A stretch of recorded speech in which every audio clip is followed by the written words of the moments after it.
Looking down on the bustling little town of Santa Paula, it's hard to imagine that 100 years ago, in 1890, in this very spot, the formation of the Union Oil Company occurred. Today, that company is now known as Unocal.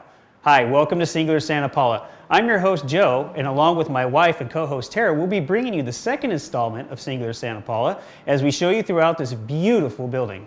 So let's go over and meet Tara right now.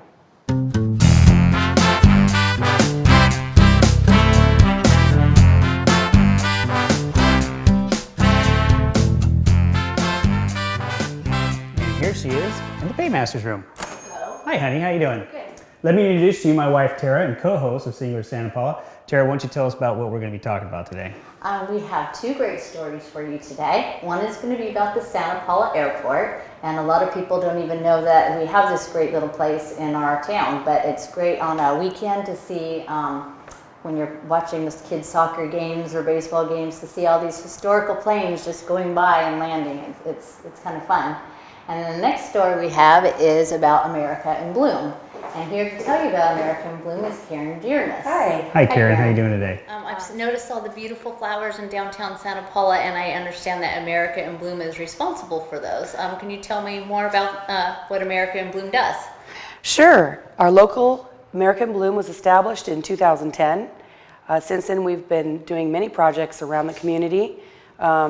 America in Bloom is actually a national organization dedicated to helping the citizens beautify and enhance their community, and it's also a friendly competition with other like-sized cities. Okay, so do service organizations get involved? What kind of volunteers? Like high schools? Who does this? Absolutely, we need lots of volunteers. Okay. We have high school students who dedicate their time and get community service hours, which is a wonderful opportunity for them, as well as some of the service organizations also dedicate their time. Nice friendly competition. Why don't we go ahead and see the segment and see what America in Bloom is all about.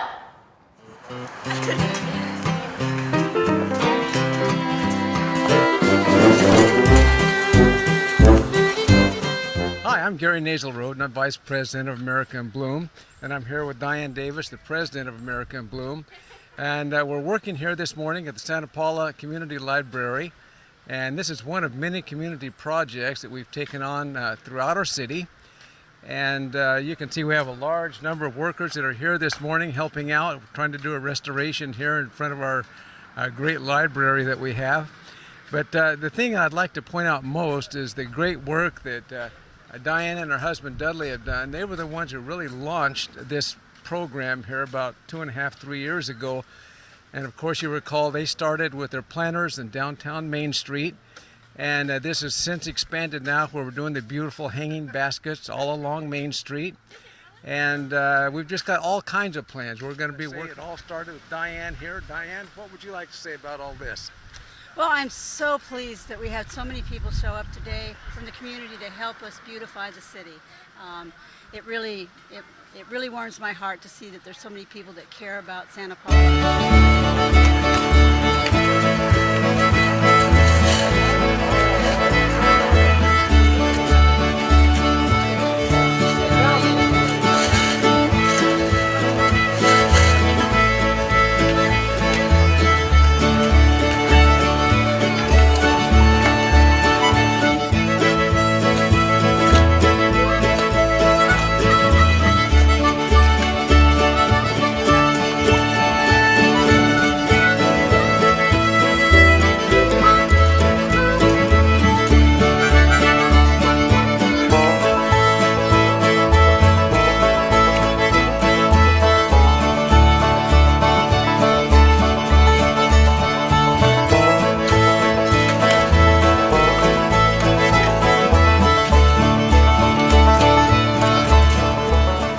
Hi, I'm back again, and next to me here is Diane Grace, who is one of the key people in our AIB group.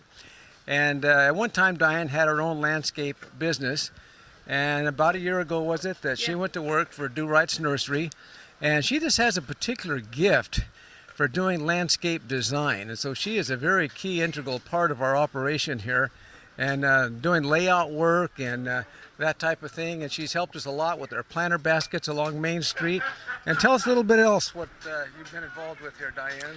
You know, American in Bloom is just an awesome organization. I just love it. I love that people come out in the community and they make their mark.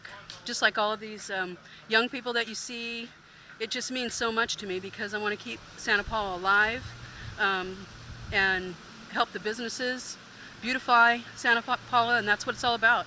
How many people do we have here today, Diane? Gosh, I don't know, man. It must have 15 to 20, 25 people. I think we have here, about 25 people here today. So How long has it been since this landscape has been done here in the front of the library anyway, do you know? I have no idea how long it's been. It's just, it needed a makeover, and what a great place to do it. We've got a lot of native plants here, and if you start looking at the mural and what's going to happen here with the riverbed, the mural's going to start jumping out at you because we're gonna finish this riverbed off where it looks like a real riverbed, and that those Native Americans there, they're going to be like walking in the riverbed. It's just going to be awesome.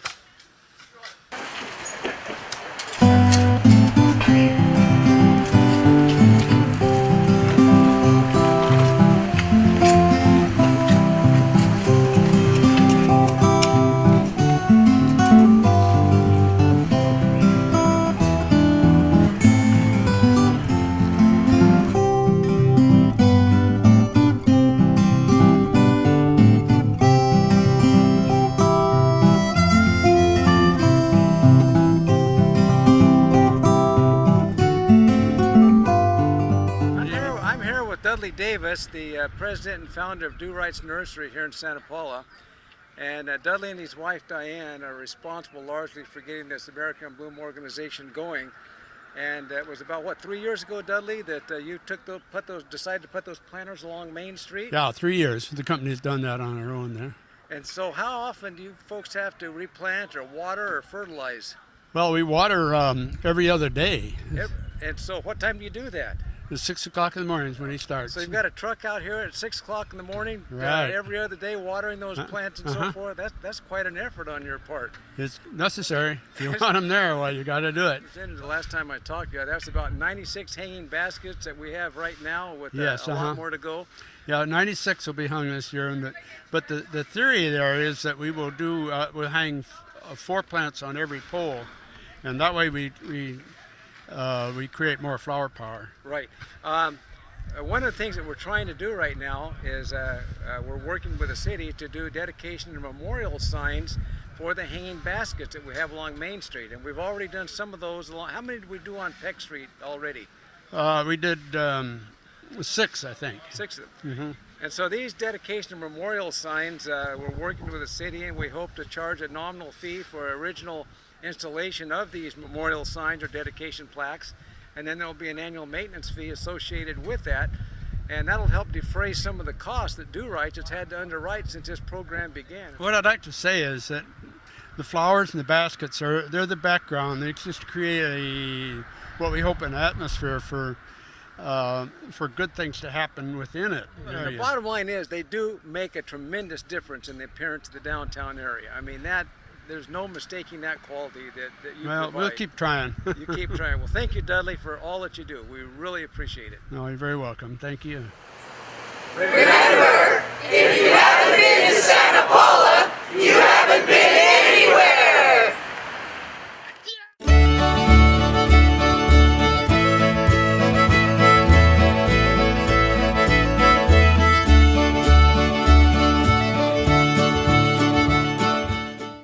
That was a great segment on America in Bloom. Can you tell us more how you can get involved? Sure, you can go to santapaulainbloom.com. Okay, now Joe's gone. I'm going to have to go find him so I can introduce the next segment. Thank you for coming here, though, and telling us about it. We look forward to showing you our new projects. Thanks.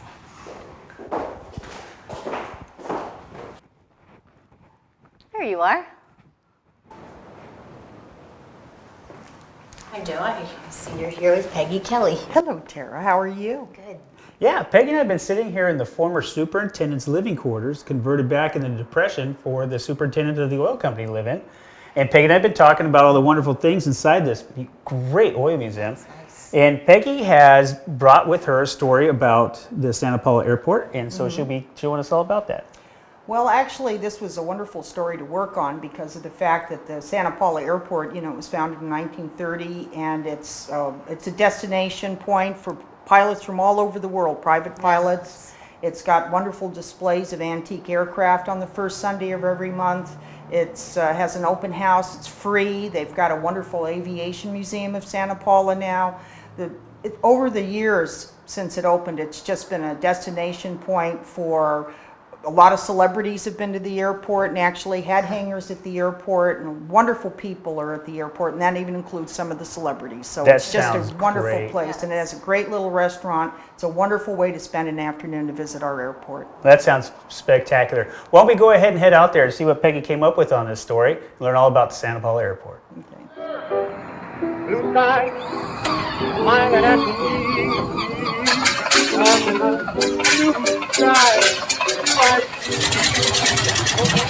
Creation of the airport. It didn't just happen, did it? No, not exactly. It started kind of with an idea of a neighbor of mine by the name of Emmett and myself. We happened to meet in the bank one day. I had an airport out east of town here and had 3 hangars on my place, and Emmett had a little airport west of town, and he had 1 hangar, and it took up Orange Orchard, part of his orange orchard and part of my orange orchard, to have these runways on, and they kicked up a lot of dust, and neither one of us were pleased with it, but we weren't going to give up flying. And along about this time, I'd had a kind of a deal with I always said that any old ladies in the neighborhood, if they were over 70, I'd be glad to take them for a ride. And Cleet, you wouldn't believe the number of ladies that called my wife up and made a date with me to take them for a ride. And she enjoyed it, and I did too, and the old ladies were tickled to death. And the reason I'm telling you this is because what's going to happen later. What did happen? Well, Dan says, let's get this, what do you say we buy some of this? The St. Francis Dam had just broke down here and washed out all this part of town down here. And there were house residences down here. And he says, let's buy a piece of that ground down there. It's pretty cheap. And put our airport here in town where everybody can use it, where the town people can use it and have an airport. And one of these farmers around the neighborhood took an interest in the airport. We asked them for $1,000 a piece. And they never asked me for stock or nothing. They didn't say, what do I get out of it or anything. They just wrote a check out for $1,000. Well, I was really flattered because I think that the neighbors would have that.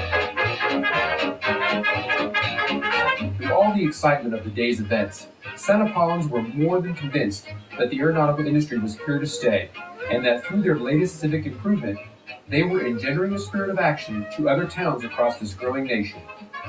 Aviation was big news, and big news had come to Santa Paula.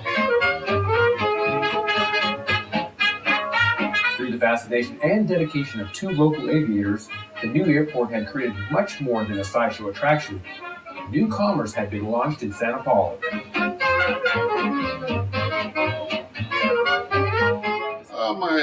My earliest recollection of Santa Paula Airport and this hangar goes back to 1954. I think I was 4 years old. Was my first airplane ride, or first ride in White Bear, the Howard that my dad had just bought. My first airplane rides, I don't remember. Yeah, I've been asked what my grandfather would think of the airport, how it's progressed today, although he's been gone, I guess it's 20-some years now, 25 years. But I think he would be very pleased with where the airport is today and its growth. Hi, my name's Janice Dickinson, and I'm married to Bruce Dickinson, who's the grandson of the founder of the airport, one of the founders, the key founder. And my special interest in the airport is the history. I was fortunate to know his grandfather and father, Ralph and Don, and a lot of the old timers here on the airport. And I just spent years listening to these marvelous stories. and was so enthralled with it, I started researching them. Most of them are gone now, but I did start my research while they were still around, and then continued on since, reading old newspapers and whatever I can find to piece the puzzle together. It's like a treasure hunt. I'm a part of the Aviation Museum here on the airport. I'm a director, and this is what we call Hangar Number 1, which depicts the construction, building, and opening dedication of the airport back in 1930. Over here we have a mannequin here that's Ralph. This is Ralph. These are actually his clothes. This is his scarf and jacket, shirt, even the tie. This is the actual tie he wore at the opening dedication in 1930. I had a photograph of it, and going through his clothes at home, voila, the tie. The little boy here depicts his oldest son, Don, and Don was about 7 years old when the airport opened. Here we have just one book that I have compiled so far. I have 11 of these so far, and I'm up to 1947. And these books are filled with newspaper clippings that I'm finding in my research of stories of the airport, the construction, in general aviation in the whole valley. I include Oxnard Airport and Ventura Airport when it's appropriate. And there's just some marvelous stories here. This case contains items that we located in our home. We live in Granddad's old house.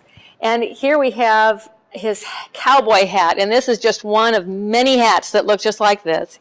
He wore them until they just died. I can tell you that probably one of the nicest things that ever happened in my life was the day I dropped in here to buy a gallon of gas for my Piper Cub, and I just stayed, and I met you, and you invited me to live on your own.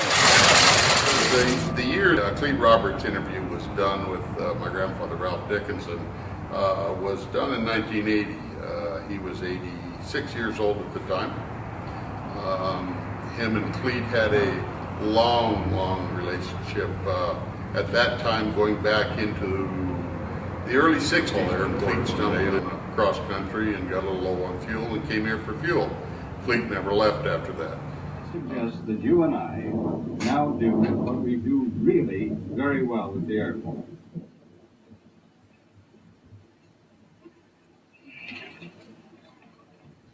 Well, Ralph, it's sure a nice day, isn't it? It sure is a beautiful day, and no joking about that. Great day for just talking airplane. Yeah, sir. You know, South Mountain looks better every year, don't you think?